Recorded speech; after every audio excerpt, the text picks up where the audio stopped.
Hi మామ, big boss 9 Telugu సీజన్లో ఈ 6th వీక్ అయితే కనుక నామినేషన్స్లో ఎవరు ఉండకూడదో వాళ్ళే ఉన్నారు. ఒక పర్సన్ అయితే కనుక నిజంగా ఈయన ఉండకూడదురా బాబు, ఫర్దర్గా ఇంకా కొన్ని వీక్స్ ఉండాల్సిన మనిషి ఎవిక్టెడ్ అయిపోవడానికి 99% ఛాన్స్ ఉందంటే ఉందనే చెప్పాలి. ఆ 1% చెప్పలేము. ఎందుకంటే కనుక ఆ 1% ఎవరి చేతిలో ఉందో ఇంకా ఎక్స్పెక్ట్ చేయలేకపోతున్నాం. ఎందుకంటే కనుక ఇమాన్యుయల్కి ఏదైతే పవర్ హస్త్రం ఉందో అది వాడతాడా లేదా అసలు దాని గురించి ఇంకా టాక్ కూడా రాలేదు. సో మేబీ వస్తే దాని రిలేటెడ్గా కూడా నేను ఒక వీడియో అప్లోడ్ చేస్తాను మామ. సో ఇప్పుడు నామినేషన్స్లో కనుక లీస్ట్లో ఉన్నవాళ్ళు భరణి, రాము రాథోడ్, దివ్య నిఖిత, డీమాన్ పవన్ వీళ్ళైతే కనుక ఫ్యూ ఓట్స్ తేడాతో ఉన్నారు మామ. వీళ్ళందరూ దగ్గర టాప్లో కనుక టాప్లో తనుజ, దాని తర్వాత సుమన్ శెట్టి అన్న ఉన్నాడు. సుమన్ శెట్టి ఆల్రెడీ క్యాప్టెన్ కాబట్టి నెక్స్ట్ వీక్ కూడా తను సేమ్ నామినేషన్స్ కూడా తను వేయరు. సో తను ఇప్పుడు కెప్టెన్ అయ్యాడు అని అనిపిస్తుంటే నేను అనుకుంటే తను నెక్స్ట్ వీక్ కూడా డేంజర్లో ఉండొచ్చు. నెక్స్ట్ వీక్ కాకుండా తర్వాత సో ఈ వీక్ అయితే కనుక కళ్యాణ్ ఏమైనా టార్గెట్ చేస్తారా నెక్స్ట్ వీక్ అని చెప్పి నాకైతే కనుక ప్రాక్టికల్గా అనిపిస్తుంది. సో బట్ చూద్దాం. అండ్ ఈ వీడియో గురించి డీటెయిల్గా చెప్పబోయే ముందు ఖచ్చితంగా లైక్ కొట్టు మామ. నీ లైక్ నాకు చాలా చాలా ఇంపార్టెంట్ మామ. లైక్ కొట్టి వీడియో చూడండి మామ. ఖచ్చితంగా మన ఛానల్ ఎవరైనా సబ్స్క్రైబ్ చేసుకోబోతాం, అందరూ సబ్స్క్రైబ్ చేసే ఈ వీడియో చూడండి మామ. చేయకపోతే ఖచ్చితంగా చేసుకోండి. ఇలాంటి ఇన్ఫర్మేషన్ వీడియోస్ మీ దగ్గర నా దగ్గర నుంచి మీ దగ్గర చాలా వస్తాయన్నమాట. సో నేను చెప్పేది పర్టికులర్గా దీనికి ఏంటంటే నేను ఓటింగ్ అనాలిసిస్ చూసి హౌస్లో ఎవరెవరు బిహేవియర్ ఎలా ఉంది అని చెప్పి ఒక అనాలిసిస్ చేసుకొని ఈ వీడియో చేస్తాను. ఫస్ట్ పాయింట్ 1 చెప్పుకోవాల్సింది ఏంటంటే కనుక వైల్డ్ కార్డ్ ఎంట్రీస్ వచ్చారు మామ. వచ్చిన దగ్గర నుంచి వాళ్ళైతే కనుక భరణి గారిని టార్గెట్ చేశారు 1, దాని తర్వాత కళ్యాణ్ని టార్గెట్ చేశారు 2, తనుజాని టార్గెట్ చేశారు, దాని తర్వాత డీమాన్ పవన్ని టార్గెట్ చేశారు. సో నేను చెప్పిన పేర్లు ఏవైతే ఉన్నాయో ఆ పేర్లన్నీ దగ్గర నామినేషన్స్లో ఉన్న వాళ్ళే. డీమాన్ పవన్, భరణి, తనుజ, రీతు లేదు కాబట్టి రీతు సేఫ్. సో మ్యాక్సిమం వీళ్ళ తరపు నుంచి వచ్చిన పుషప్పే వీళ్ళ నామినేషన్స్లో వెళ్ళడానికి దారితీసింది. హౌస్ నుంచి కూడా బయటికి పంపించేస్తుంది కూడా వీళ్ళ ఇష్యూని. అదేంటో క్లియర్గా చెప్తాను చూడండి. వచ్చిన రాగానే వాళ్ళైతే కనుక ఎవరైనా కావండి, రమ్య మోక్ష అవనండి, దాని తర్వాత మాధురి గారు అవనండి, దాని తర్వాత వేరే పర్సన్ అవనండి, భరణి గారి గురించి ఒక్క మాట చెప్తున్నాను మామ. మీరు బంధాలు తెంపేసుకోండి. ఆయుష కూడా అది చెప్తుంది, మీరు బంధాలు తెంపేసుకొని నాతో చేయగలపండి అని చెప్పి కొన్ని సందర్భాలు మాట్లాడుకున్నాయి, చాలా ఉన్నాయి. వాళ్ళైతే కనుక మాట్లాడుకున్నాయి అలా. సో అలా మాట్లాడుకున్నవే భరణి గారికి నెగిటివ్ అయ్యిందా అంటే ఖచ్చితంగా నెగిటివ్ అయ్యిందని అనుకోవాలి. ఎప్పుడైతే ఆయిష వచ్చి భరణి గారితో మాట్లాడదో మీరు ఈ రిలేషన్స్ ఏం పెట్టుకోవద్దు, తనుజాతో అయినా సరే దివ్య అయితే అయినా సరే మీరు వాళ్ళతో ఉన్న సంబంధాలను తగ్గెట్టుకుని ఆట ఆడండి. ఆట ఆడితేనే మీరు ఇంకా ఫర్దర్గా హౌస్కి అయితే కనుక సర్వే అవ్వగలరని చెప్పి తను హింట్ ఇస్తుంది. ఇవ్వడమే ఆలస్యం. ఆయన అయితే కనుక దివ్య దగ్గరికి వెళ్ళి కావాలని గొడవ చేస్తారు. చూడండి ఏం గొడవ జరిగిందో.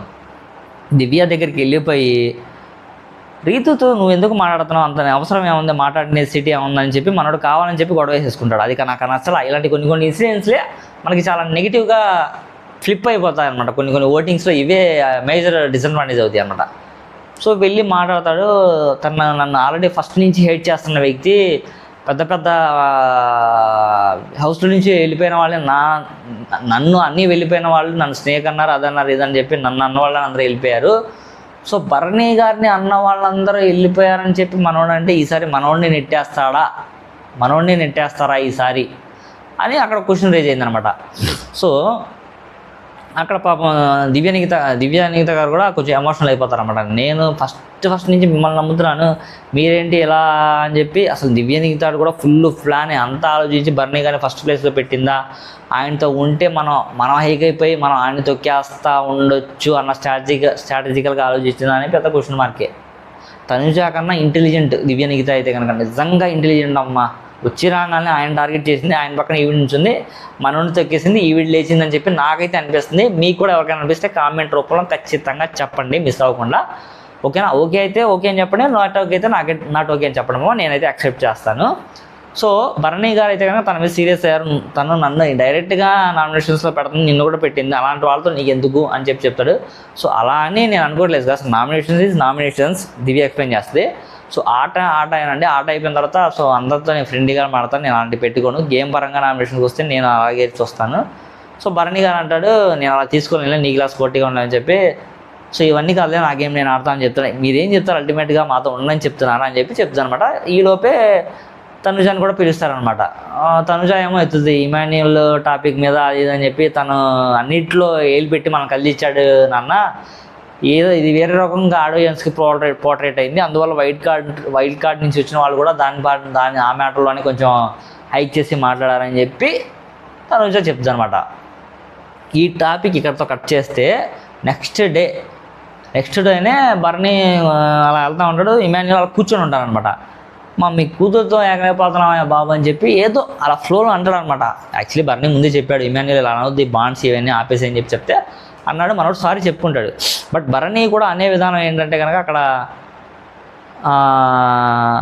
చెప్తాడనమాట వాళ్ళ మమ్మీ అన్నీ అంతే. సంజనాన్ని కూడా కొంచెం బాగా పొడిచిపెట్టి మరి చెప్పినట్టుగా ఏదో రకంగా కొంచెం అక్కడ టాలరేట్ అవుద్ది. అది బర్నీ అన్న విధానం ఇమాన్యుయల్ కొంచెం హట్ అనిపించింది అనమాట.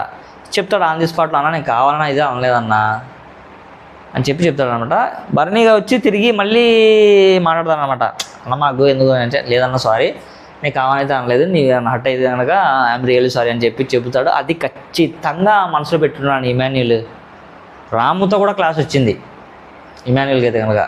సో ఇమాన్యుయల్ని ఏంటంటే అల్టిమేట్గా హౌస్లో కొంచెం పీక్ ఉంది కాబట్టి ఇమాన్యుయల్ని తొక్కేద్దామని చూస్తున్న బర్నీ టీము ఏదైతే ఉందో తనుజ అవనండి, దివ్యనికిత అంతే ఉండదు, బర్నీ అవనండి, రాము అవనండి, సుమన్ కూడా అంతే ఉండదు.